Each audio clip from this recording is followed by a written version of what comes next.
Poder sin límites. La nueva ciencia del desarrollo personal por Anthony Robbins.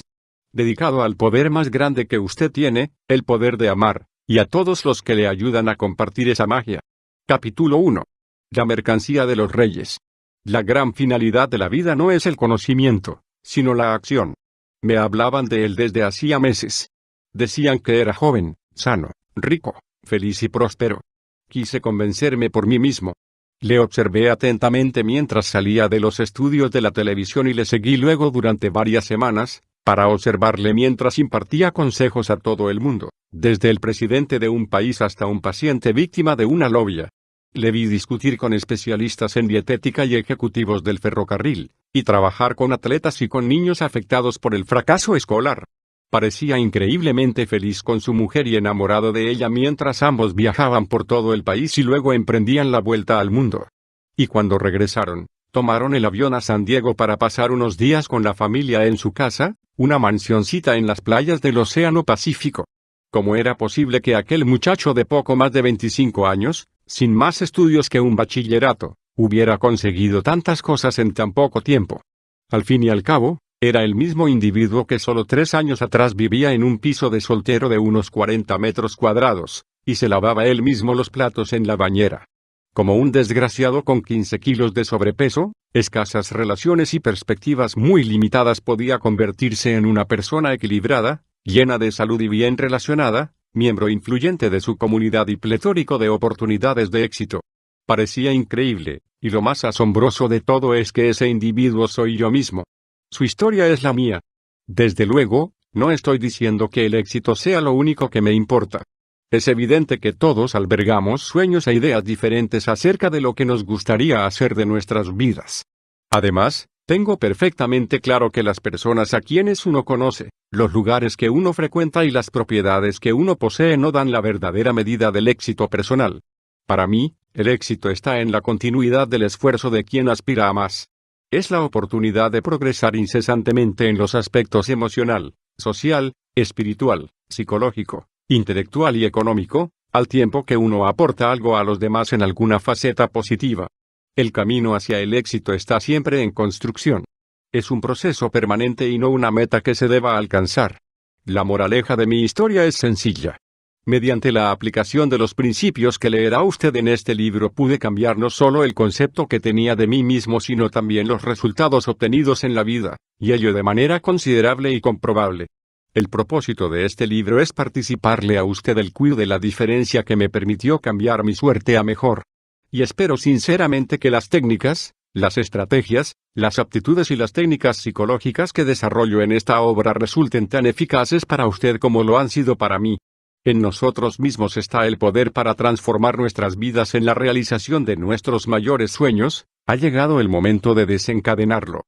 Cuando contemplo con qué ritmo he logrado convertir mis sueños en mi realidad actual, no puedo evitar una sensación de inaudita emoción y gratitud. Y desde luego, estoy muy lejos de constituir un caso único. La realidad es que vivimos una era en que muchas personas consiguen realizar cosas estupendas casi de la noche a la mañana, y alcanzar éxitos inimaginables en épocas anteriores. Consideremos a Steve Jobs, un chico en pantalones vaqueros y sin un céntimo, que tuvo la idea del ordenador doméstico y levantó una compañía, hoy situada entre las 500 principales de la revista Fortune, con una celeridad nunca vista. Consideremos a Ted Turner, de un medio de comunicación que apenas existía, la televisión por cable, hizo un imperio. Consideremos a personajes de la industria del espectáculo como Steven Spielberg o Bruce Springsteen, a hombres de negocios como Lee Iacocca o Ross Perot. ¿Qué tienen en común todos ellos, salvo un éxito asombroso y prodigioso? La respuesta, naturalmente, es esta: poder. La palabra poder es de las que suscitan emociones fuertes, y muy diversas por cierto. Para unos tiene una connotación negativa, otros no anhelan sino el poder. Algunos consideran que les mancharía, como cosa banal y sospechosa. ¿Y usted, cuánto poder desearía tener? ¿Qué medida de poder le parecería justo alcanzar o desarrollar? ¿Qué significa el poder para usted, en realidad? Yo no veo el poder como una manera de adueñarse de las personas. No creo que la imposición sea buena, ni le propongo a usted que lo intente. El poder de esa especie rara vez es duradero. Le aconsejo que entienda, sin embargo, que el poder es una constante de este mundo. O da usted forma a sus propias percepciones, o se encargarán de ello otras personas.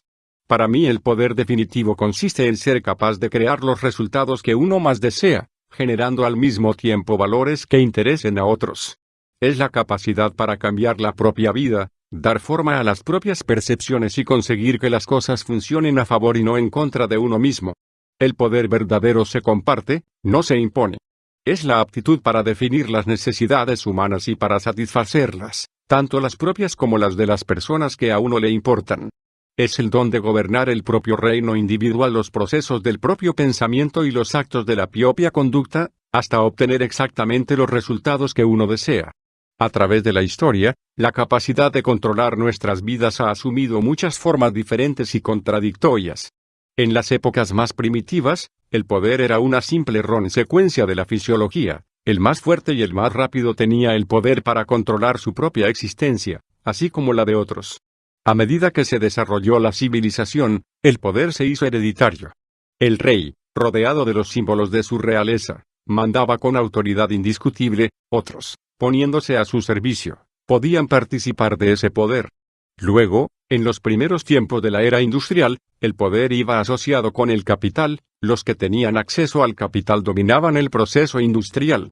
Todas esas cosas conservan todavía cierta importancia. Es mejor tener capital que no tenerlo. Vale más tener fuerza física que no tenerla. Sin embargo, hoy día una de las fuentes más importantes de poder es la que deriva del saber especializado. Muchos de nosotros nos hemos enterado ya de que vivimos en la era de la información. Ya no estamos en una cultura primordialmente industrial, sino en la de las comunicaciones. En la época actual, las nuevas ideas, los movimientos y los conceptos nuevos cambian el mundo casi a diario, bien sean tan profundos como la física cuántica o tan vulgares como la mejor manera de comercializar una hamburguesa. Si hay una característica que sirva para definir el mundo moderno, esa es el flujo masivo, casi inimaginable, de la información. Y, por consiguiente, del cambio. La información nueva cae sobre nosotros a través de libros, películas, altavoces y microprocesadores electrónicos, como un ciclón de datos que pueden verse, tocarse y oírse. En esta sociedad, los que poseen la información y los medios para comunicarla tienen lo que solían tener los reyes, un poder ilimitado. Como ha escrito John Kenneth Galbraith, el dinero fue el motor de la sociedad industrial. Pero en la sociedad de la información, el propulsor, el poder, es el conocimiento. Hemos visto emerger una nueva estructura de clases en donde la división se establece entre quienes tienen la información y potencia, excepto cuando recae en manos de quien sabe cómo conducirse a sí mismo para actuar con eficacia. O mejor dicho, la definición literal de poder es esta: capacidad para actuar. Lo que hacemos en la vida está determinado por la manera en que nos comunicamos con nosotros mismos. En el mundo moderno, la calidad de vida es calidad de la comunicación.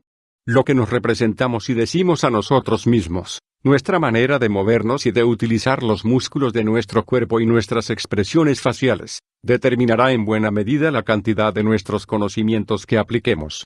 Muchas veces caemos en la trampa mental de contemplar a los que tienen éxito y figurarnos que son así gracias a algún don especial. Sin embargo, un examen más detenido nos demostraría que el don principal que tienen quienes destacan sobre los demás y lo que les diferencia de estos, es su aptitud para ponerse en acción. Pero ese don puede desarrollarlo cualquiera de nosotros.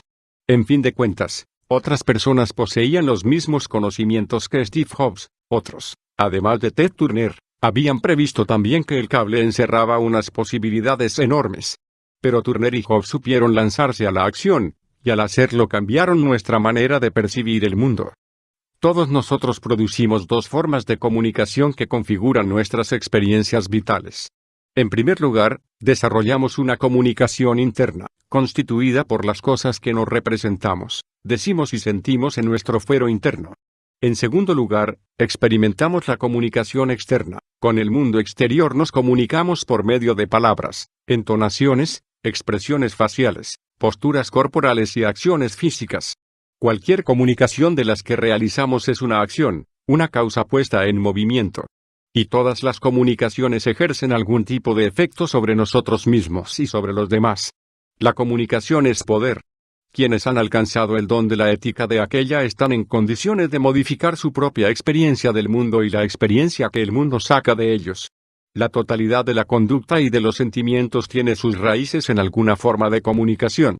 Quienes influyen en los pensamientos, sentimientos y acciones de la mayoría de nosotros son aquellos que saben cómo utilizar esa herramienta de poder. Pensemos en las personas que han cambiado nuestro mundo: John F. Kennedy, Thomas Jefferson, Martin Luther King, Franklin Delano Roosevelt, Winston Churchill, Mahatma Gandhi, o, en una tesitura negativa, recordemos a Hitler. Lo que tuvieron en común esos hombres fue su maestría de la comunicación.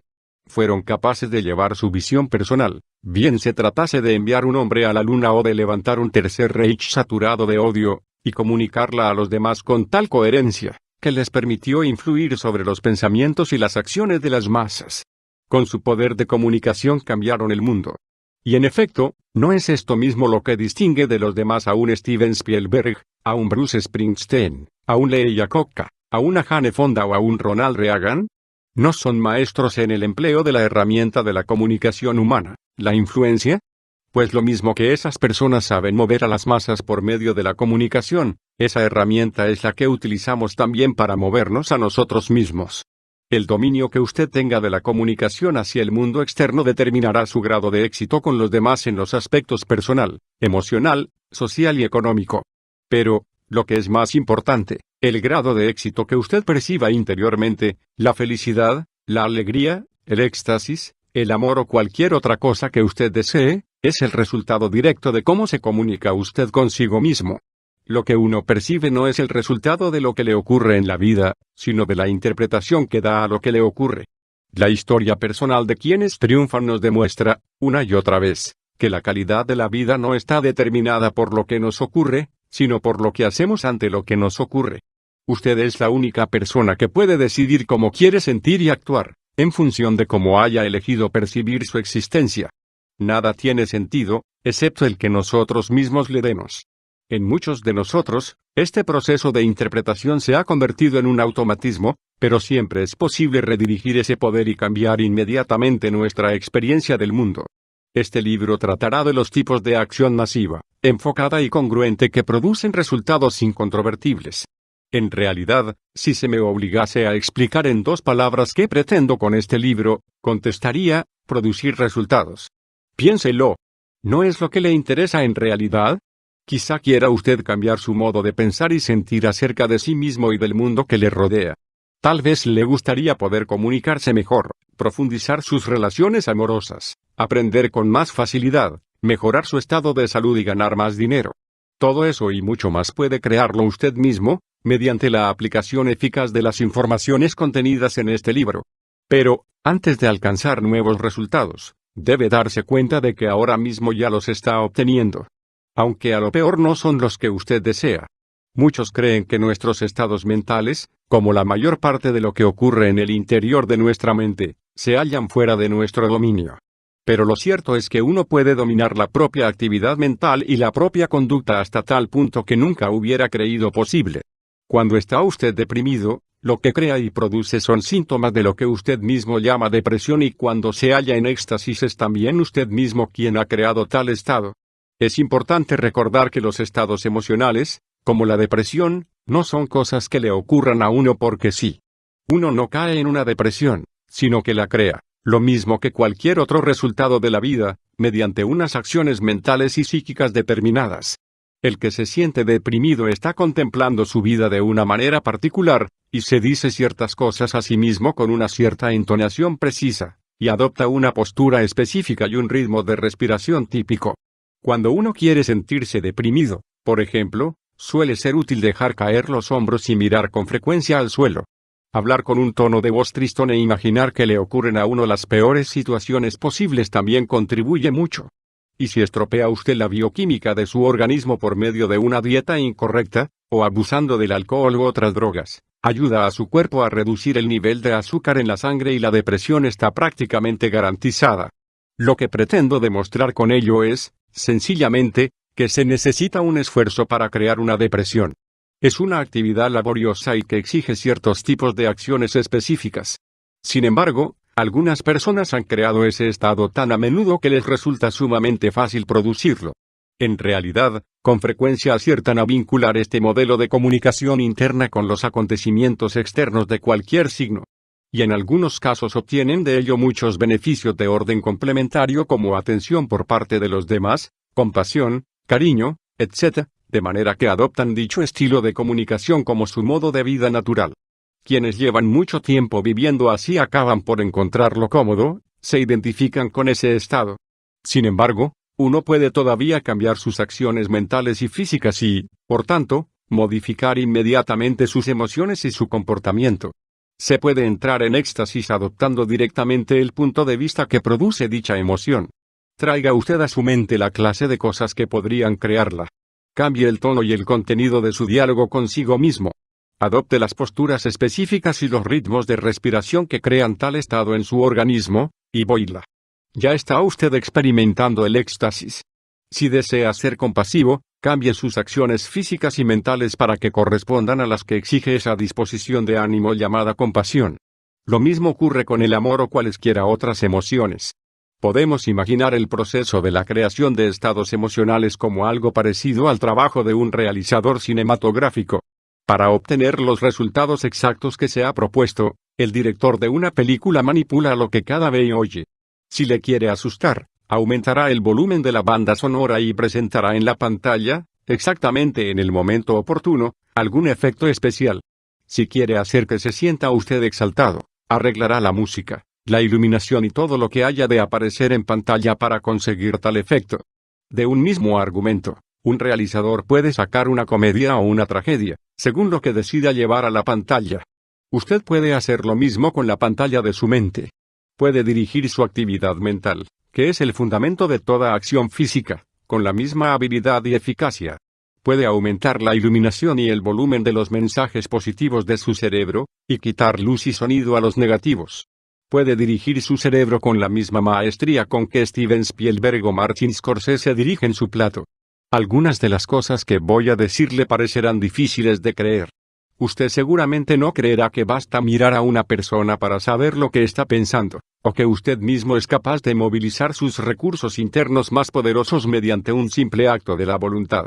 Pero si hace 100 años hubiera sugerido que los hombres pisarían la luna, se le habría juzgado chiflado y lunático. ¿De dónde diría que procede esa palabra?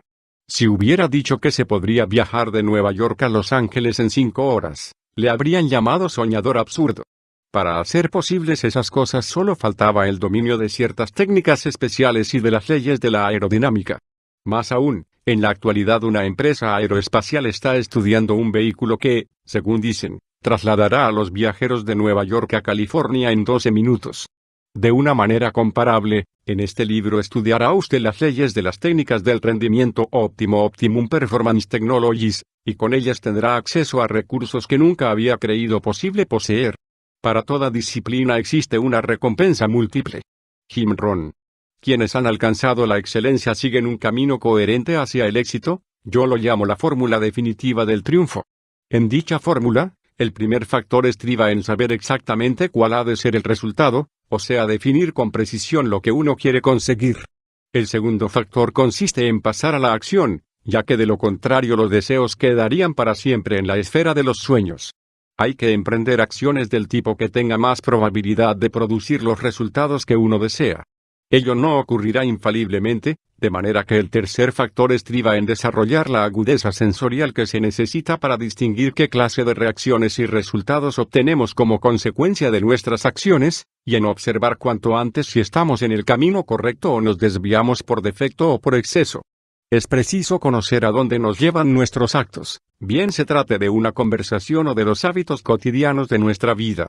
Si lo que obtenemos no es lo que esperábamos, hay que anotar los resultados producidos por nuestras acciones a fin de que todas las experiencias nos sirvan de enseñanza. Con lo cual pasamos al cuarto factor, que estriba en desarrollar la flexibilidad imprescindible para modificar el rumbo de nuestra conducta hasta conseguir lo que queremos. La observación del comportamiento de quienes destacan nos dice que esos son los pasos que ellos han seguido. Empezaron con una meta, blanco u objetivo, puesto que no es posible acertar cuando uno no sabe a dónde apunta. Luego emprendieron la acción, porque no basta solo con el saber. Poseyeron la cualidad de leer en los demás, para descubrir qué reacciones suscitaban. Y supieron adaptarse, corregirse a sí mismos, modificar su comportamiento hasta cosechar el fruto de su trabajo. Consideremos el caso de Steven Spielberg. A la edad de 36 años se había convertido ya en el realizador con más éxito de toda la historia del cine. A él se le deben 4 de las 10 películas más taquilleras de todos los tiempos, entre las cuales figura E.T., el extraterrestre, la más taquillera de todas. ¿Cómo pudo llegar tan alto a tan temprana edad? V.S. Una historia notable. A los 12 o 13 años de edad, Spielberg ya sabía que quería ser director de cine. Su vida cambió a los 17 años, la tarde en que participó en una visita turística a los estudios de la Universal. La visita no pasó por los platos de rodaje, donde se desarrolla la verdadera actividad, de modo que Spielberg, teniendo en mente su objetivo, pasó a la acción y se apartó del grupo para observar a escondidas la filmación de una película.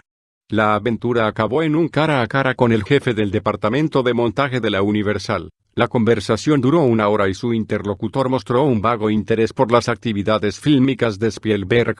Para la mayoría de las personas, el relato habría terminado aquí. Pero Spielberg no era como la mayoría de las personas. Sabía lo que quería. Había aprendido de su primera visita, de modo que cambió su planteamiento.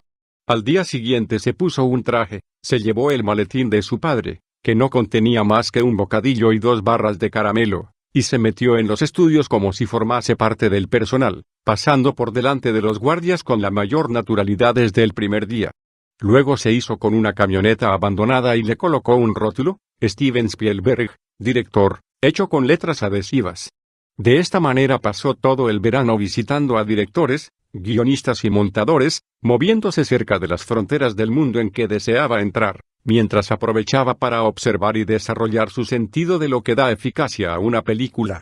Por último, a los 20 años de edad, y convertido ya en un asiduo de los estudios, Steven presentó a la Universal una película que había conseguido llevar a cabo y obtuvo un contrato de 7 años para dirigir una serie de televisión. Había convertido sus sueños en realidad. ¿Se atuvo Spielberg a la fórmula definitiva del triunfo? Desde luego que sí. Poseía ese conocimiento especializado que consiste en saber lo que uno quiere. Pasó a la acción, y mostró la agudeza de percepción necesaria para saber qué resultados estaba obteniendo, es decir, si su actuación le acercaba a la meta o le alejaba de ella. Y tuvo flexibilidad para cambiar su comportamiento hasta obtener lo que quería. Lo mismo puede decirse de prácticamente todos los triunfadores a los que conozco. Son coherentes en su actitud de cambiar y ser flexibles hasta que han creado lo que deseaban hacer en la vida. Consideremos a Barbara Black, de la Facultad de Derecho de la Universidad de Columbia, que se propuso llegar a ser decana algún día. Era todavía muy joven cuando rompió el monopolio masculino y consiguió licenciarse en Derecho por aquella universidad. Luego optó por aplazar sus objetivos en la carrera elegida mientras se dedicaba a un nuevo objetivo, la creación de una familia. 9 años después decidió que ya era hora de consagrar otra vez su atención al primer objetivo, así que se matriculó en un curso de la Universidad de Yale para posgraduados y desarrolló su capacidad para la docencia, la investigación y la publicación hasta alcanzar el empleo que siempre había ambicionado. Es decir, supo ampliar su sistema de creencias, modificar su planteamiento y combinar 2 objetivos, hasta convertirse en decana de una de las facultades de derecho más prestigiosas de los Estados Unidos. Rompió moldes y demostró que el éxito se puede crear simultáneamente en más de un aspecto. ¿Siguió este personaje la fórmula definitiva del triunfo? Por supuesto. Sabiendo lo que deseaba, intentó hacer algo, y en vista de que no funcionaba se cambió a sí misma hasta llegar a averiguar cómo equilibrar su vida. Además de presidir una facultad importante, ahora es también madre y esposa. He aquí otro ejemplo. ¿Alguna vez ha comido usted en un restaurante Kentucky Fried Chicken? ¿Sabe usted cómo construyó el coronel Sanders el imperio que le hizo millonario y modificó los hábitos alimenticios de todo un país? Cuando empezó, no era más que un jubilado que tenía una receta para asar el pollo. Eso era todo. Ni organización, ni nada. Era propietario de un pequeño restaurante que se arruinó cuando cambiaron el trazado de una carretera principal. Después de cobrar su primer cheque de la Seguridad Social decidió averiguar si se podía ganar algún dinero vendiendo su receta. Lo primero que se le ocurrió fue ofrecer dicha fórmula a los dueños de varios restaurantes, por si se venían a pagarle un tanto por ciento de la recaudación. Resultó que no era la idea más realista para empezar un negocio, y según le fueron las cosas al principio nadie hubiera dicho que estaba lanzado hacia el estrellato. Recorrió todos los Estados Unidos durmiendo en su coche y tratando de hallar un patrocinador. Cambió incesantemente su idea inicial y llamó a muchas puertas. Le dieron calabazas 1.009 veces hasta que ocurrió algo milagroso. Alguien dijo sí y el coronel se halló de nuevo en activo. ¿Cuántos de nosotros tenemos una receta? ¿Cuántos poseemos tanta resistencia física y carisma como un anciano gordinflón de traje blanco? El coronel Sanders hizo fortuna porque poseyó la cualidad precisa para una acción masiva y persistente. Fue capaz de escuchar 1000 veces la palabra no y, sin embargo, seguir comunicándose consigo mismo de tal manera que le permitía llamar a la puerta siguiente, totalmente convencido de que podía ser la de alguien que le contestara con un sí. Todas las páginas de este libro van encaminadas de un modo u otro a suministrar al cerebro del lector las señales más eficaces en cuanto a capacitarle para una acción coronada por el éxito. Casi todas las semanas dirijo un cursillo de 4 sesiones titulado La Revolución Mental. En este cursillo enseñamos a los asistentes muchas cosas, desde cómo regir con más eficacia su propio cerebro hasta la manera de comer, respirar y hacer ejercicio con vistas a maximizar la energía personal. El primer día del cursillo, por la tarde, se organiza un acto llamado del temor al poder, ya que la finalidad del cursillo reside en que las personas aprendan a actuar en vez de permanecer inmovilizadas por su miedo. Al término de dicho acto se ofrece a los presentes la oportunidad de caminar sobre un lecho de carbones encendidos, de unos 3 o 4 metros de longitud. En los grupos más avanzados hacemos que recorran hasta 12 metros de brasas. Este paseo por la hoguera ha fascinado a los medios de comunicación hasta tal punto, que sospecho que pasa desapercibido el verdadero mensaje del acto. El cual no consiste precisamente en ser anti-mero andar sobre las brasas. Supongo que cualquiera puede hacer cuenta de que un alegre paseo sobre carbones ardiendo no supone ningún gran beneficio económico ni social. En realidad, se trata de suministrar una experiencia directa de lo que es el poder individual y una metáfora acerca de sus posibilidades, una oportunidad para que las personas vean que pueden alcanzar resultados antes inimaginables para ellas mismas. En cierto sentido, hace miles de años que la gente camina sobre brasas de una manera u otra. En algunos lugares del mundo esto se practica como una demostración de fe. Pero cuando yo organizo un paseo sobre una hoguera, ello no forma parte de experiencia religiosa alguna, al menos en el sentido convencional, aunque desde luego sea una experiencia de fe. Le enseña a la gente, al nivel más visceral, que puede hacer lo que jamás hubiera creído posible y que los temores y limitaciones más graves son los que uno se impone a sí mismo. En cuanto a que uno esté en condiciones de andar sobre brasas o no, la única diferencia estriba en la capacidad que tenga para comunicarse consigo mismo de tal manera que motive la acción, pese al miedo que uno tiene programado en su fuero interno en lo relativo a las posibles consecuencias. La moraleja es que las personas pueden hacer prácticamente cualquier cosa si logran encontrar dentro de sí los recursos para creer que pueden y para poner efectivamente manos a la obra. Todo esto conduce a un hecho sencillo e indiscutible: el éxito no se produce por casualidad. La diferencia entre las personas que ofrecen resultados positivos y las que no es un golpe de suerte afortunado. Existen unos patrones de acción coherentes y lógicos, unos caminos determinados hacia la excelencia, y están al alcance de todos nosotros. Todos podemos hacer aflorar el poder mágico que albergamos. Sencillamente, hay que aprender a poner en marcha y utilizar nuestra mente y nuestro cuerpo de la forma más poderosa y provechosa. ¿Se ha preguntado usted alguna vez en qué pueden coincidir un Spielberg y un Springsteen? ¿Qué tenían John F. Kennedy y Martin Luther King para concitar la lealtad de tantas personas y conmoverlas de una manera tan honda? ¿Qué es lo que distingue de las masas a Ted Turner y Tina Turner? ¿En qué se parece Peter Rose a Ronald Reagan? Todos ellos se han mostrado capaces de actuar coherentemente y con eficacia en orden a la realización de sus sueños. ¿Y por qué perseveran, día tras día, poniendo todo su ser en todo lo que hacen? Muchos son los factores que contribuyen a la explicación, naturalmente. Pero creo que cabe condensarlos en 7 rasgos fundamentales que les sirven de impulso para hacer lo necesario para triunfar. Estos son los 7 mecanismos activadores básicos que pueden garantizarle éxito también a usted. Rasgo número 1, la pasión. Todas esas personas han descubierto una razón que las consume, les da energía, casi las obsesiona, y las impulsa a obrar, a progresar, A destacar. Es la locomotora que tira del tren de su éxito poniendo en juego sus más hondas capacidades. Es la pasión lo que hace que Peter Rose siga lanzándose todavía en plancha, cuando llega a la segunda base, como si fuese un recién seleccionado en su primer partido de primera división de béisbol. La pasión que pone un Lee Iacocca en lo que hace es lo que le distingue de tantos otros. Es la pasión lo que impulsa a los investigadores en informática que invierten años en crear una innovación capaz de llevar a hombres y mujeres al espacio y hacerles regresar sanos y salvos. Por pasión, uno madruga y trabaja hasta altas horas de la noche. Pasión es lo que quiere hallar la gente en sus relaciones. La pasión da vigor a la existencia y le confiere savia y sentido. No se alcanza la grandeza sin una pasión por ser y hacer algo grande, no importa si las aspiraciones son las de un atleta o las de un científico, las de un padre de familia o las de un hombre de negocios. En el capítulo 11 descubriremos cómo desatar esa fuerza interior mediante el poder de los objetivos. Rasgo número 2. La fe. Todas las doctrinas religiosas de este planeta nos hablan del poder de la fe y de las creencias de la humanidad. Son las creencias lo que distingue mi mente a quienes destacan en algo grande de quienes fracasan, ya que nuestra fe en lo que somos y podemos llegar a ser determina con bastante exactitud lo que seremos. Si creemos en la magia, tendremos una vida mágica. Si creemos que en la vida predominan las limitaciones, nos habremos puesto límites muy reales.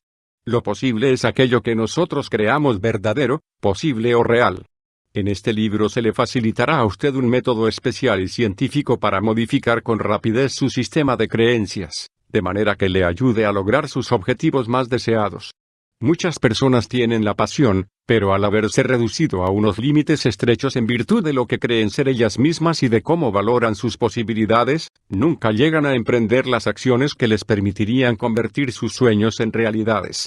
En los capítulos 4 y 5 veremos lo que son los sistemas de creencias y cómo utilizarlas.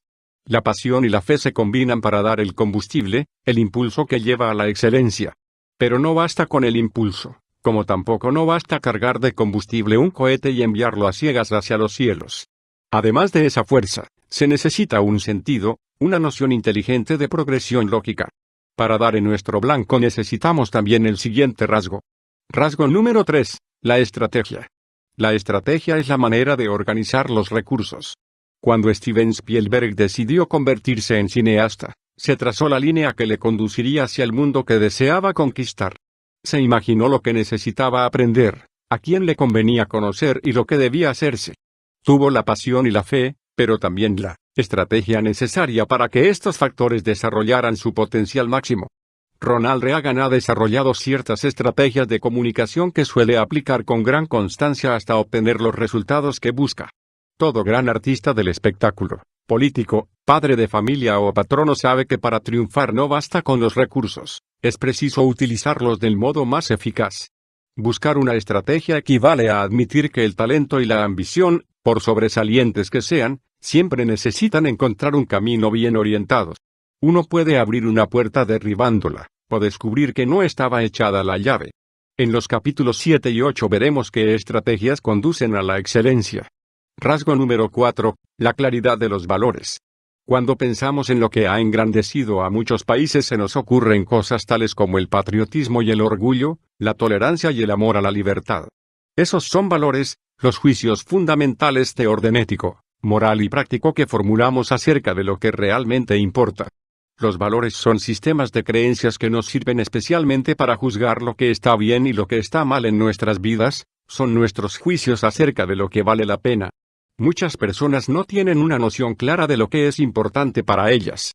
A menudo los individuos hacen cosas por las que luego se sienten descontentos de sí mismos, sencillamente porque no tienen claro lo que inconscientemente creen que está bien para ellos y para los demás.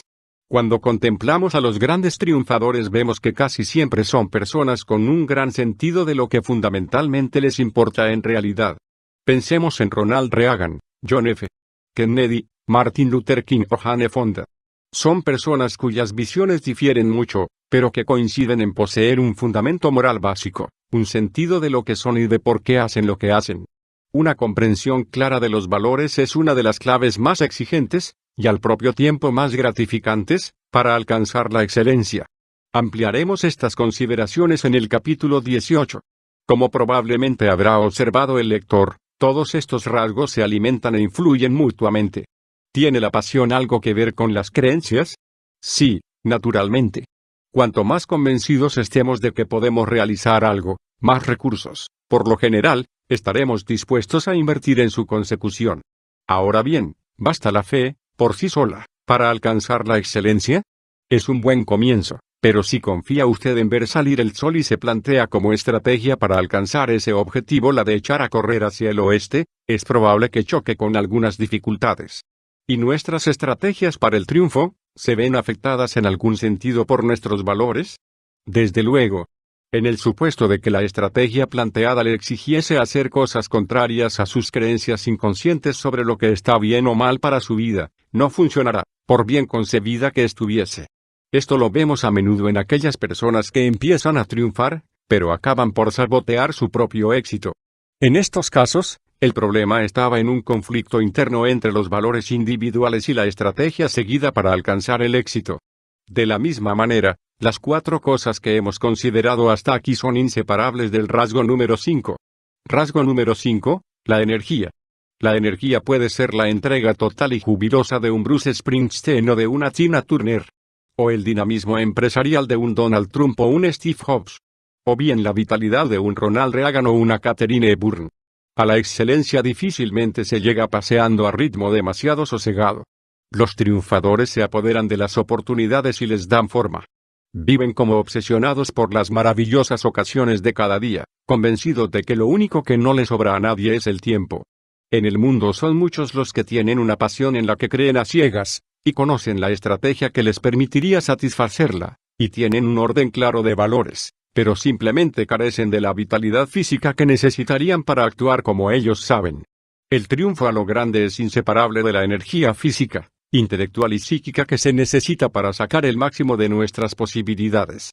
En los capítulos 9 y 10 aprenderemos y aplicaremos los útiles o instrumentos que nos aseguran un aumento inmediato de nuestra vibración física. Rasgo número 6, poder de adhesión. Casi todos los triunfadores tienen en común una extraordinaria capacidad de adhesión, es decir, un talento para conectar y establecer relaciones con las demás personas, cualesquiera que sean sus orígenes sociales y sus creencias. No digo que no pueda darse a veces un genio solitario, inventor de algo capaz de cambiar el mundo, pero si el genio se pasa toda la vida en confinamiento solitario, habrá triunfado en un aspecto pero fracasado en otros muchos. Los grandes triunfadores, los Kennedy, los King, los Reagan, los Gandhi, tienen siempre la cualidad de crear lazos que les unen con millones de contemporáneos. El mayor triunfo no sucede en los escenarios del mundo, sino en los repliegues íntimos del corazón. Y en el fondo, todos deseamos establecer relaciones duraderas de afecto con otros, pues sin ellas cualquier éxito o cualquier excelencia nos parecerían hueros y vacíos. En el capítulo 13 profundizaremos esta cuestión. Rasgo número 7, maestría en las comunicaciones. Es el tema esencial de este libro. El modo en que nos comunicamos con otros, y el modo en que nos comunicamos con nosotros mismos, determinan en último término la calidad de nuestra vida. Las personas que tienen éxito son las que han aprendido a aceptar cualquier desafío que les presente la vida y a comunicar esa experiencia consigo mismos de tal manera que logran cambiar las cosas a mejor. Las personas que fracasan se resignan ante las adversidades de la vida y las asumen como limitaciones. Las gentes que conforman y moldean nuestras existencias y nuestras culturas son también maestros en comunicarse con los demás. En todos ellos hallamos la capacidad de transmitir una visión, una búsqueda, una alegría o una misión. El dominio de las comunicaciones es lo que hace a los grandes padres, los grandes artistas, los grandes políticos y los grandes maestros. En casi todos los capítulos de este libro nos veremos obligados a tratar de la comunicación de un modo u otro, por lo que representa como puente capaz de vencer separaciones, construcción de nuevos caminos y difusión de nuevas visiones. La primera parte de la presente obra le enseñará cómo adueñarse de su propio cerebro y de su cuerpo, y dirigirlos con más eficacia que nunca. Para ello actuaremos sobre cosas que afectan al modo en que usted se comunica consigo mismo.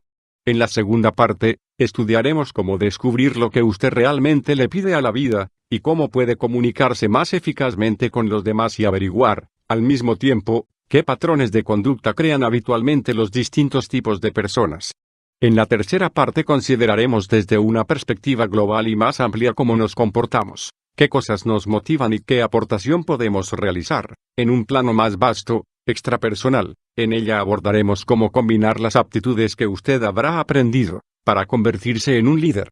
Mi intención, desde el momento en que me puse a escribir esta obra, fue dar un libro de texto a la ciencia del desarrollo humano, un libro lleno de lo mejor y más reciente de las técnicas de perfeccionamiento.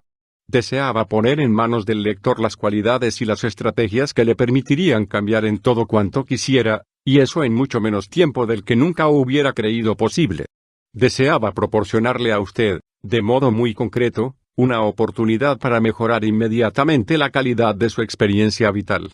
Y también quise crear una obra a la que usted tendría que remitirse una y otra vez, encontrando siempre que lo hiciese alguna cosa útil para su vida. Sabía que muchos de los temas que iba a tratar daban para escribir un libro entero sobre cada uno de ellos. Pero deseaba que la información suministrada al lector fuese completa, algo que le sirviera en todos los terrenos. Así pues, espero que halle usted todo eso en esta obra. Cuando estuvo terminado el manuscrito, las impresiones de los primeros lectores fueron muy favorables, excepto en una cosa que me fue repetida por más de uno: tiene usted 2 libros ahí. ¿Por qué no los separa, publica uno de ellos ahora y lanza otro, a título de continuación, 12 meses después? Mi objetivo consistía en suministrarle a usted, el lector, la mayor calidad de información en el menor tiempo posible. No deseaba administrar los temas a manera de píldoras. Sin embargo, me preocupaba que muchas personas ni siquiera llegasen a los capítulos que considero más importantes, pues se me había explicado que, según varios estudios, menos del 1% de los compradores de un libro se lo leen más allá del primer capítulo. Al principio me costó dar crédito a esa estadística, hasta que recordé que menos de un 3% de los habitantes de nuestro país, los Estados Unidos, gozan de independencia financiera, que menos de un 10% tienen un objetivo establecido por escrito, que solo un 35% de las mujeres norteamericanas dicen encontrarse en buena forma física. Entre los hombres el porcentaje es incluso inferior, y que en muchos de nuestros estados 1 de cada 2 matrimonios termina en divorcio.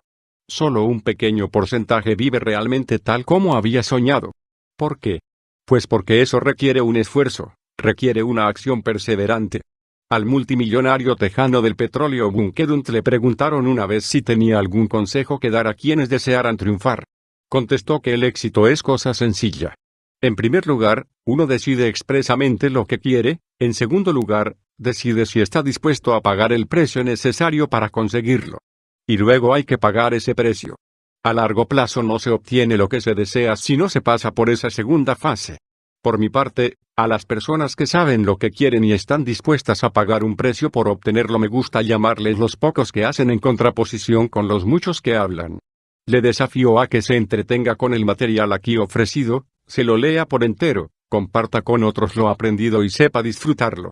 En este capítulo he subrayado la importancia primordial de la acción efectiva. Pero hay muchas maneras de poner manos a la obra. Muchas veces la elección depende de un largo proceso de errores y nuevos ensayos. Muchos de los grandes triunfadores tuvieron que corregirse y cambiar de planteamiento incontables veces, antes de alcanzar sus objetivos. Equivocarse y volver a empezar está muy bien, solo que consume enormes cantidades del único recurso que jamás nos sobrará a ninguno de nosotros, el tiempo. ¿Y si existiese algún modo de emprender la acción que acelerase el proceso de aprendizaje? ¿Y si yo pudiera mostrarle cómo aprender justamente las lecciones que ya conocen quienes han alcanzado la excelencia? ¿Qué tal le parecería eso de aprender en cuestión de minutos lo que otros tardan años en perfeccionar? Ello se consigue por medio del modelado, que es una manera de reproducir, justamente, la excelencia de otros.